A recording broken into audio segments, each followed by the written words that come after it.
With F1 coming up with the new engine rules this year, I thought it'd be good to look back at the last time F1 brought in new engine rules. Barack Obama is President of the United States, the Ice Bucket Challenge is the biggest viral video, and Germany have won the World Cup, which just shows how long ago this was. It was 2014. The new V6 engine rules were brought in response to growing concerns from manufacturers and environmental concerns about Formula One's long-term future, as well as the threat from Formula E. This might have sounded good in theory, but things start to fall apart pretty quickly. First, out of the garages, the engines sounded terrible.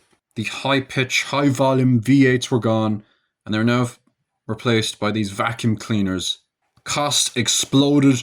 2 of the 11 teams in the grid went into administration, and even the frontrunners struggled. Ferrari and Red Bull were no longer contenders. Sebastian Vettel's run of titles ended in one of the worst title defenses ever seen, and this uncompetitive era was started by Mercedes, who dominated.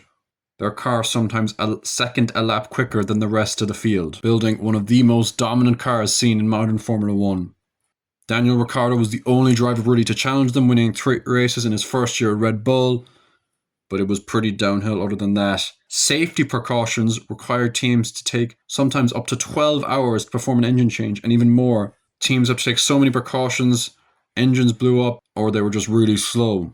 Didn't help, along with this, that F1 had changed front wing rules to stop the platypus nose designs of the early 2010s and replaced them with designs much worse that I'm not even sure I'm allowed to show on YouTube.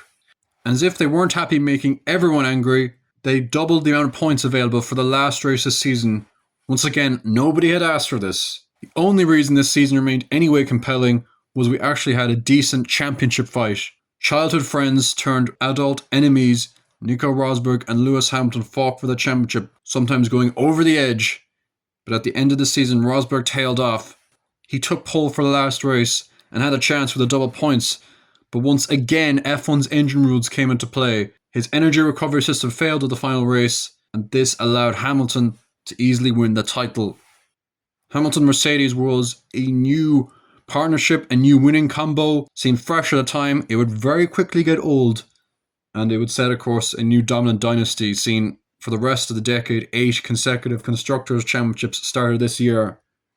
Overall, this F1 engine change was not well managed. It was largely pushed by FIA president at the time, Jean Todt, but F1 going towards this radical change with huge costs and no budget cap being in place promoted an uncompetitive field. The frontrunners soared clear, midfielders struggled, and backmarkers went out of business. It would set the stage for a pretty uncompetitive end to the rest of the decade. Top teams just dominated more and more.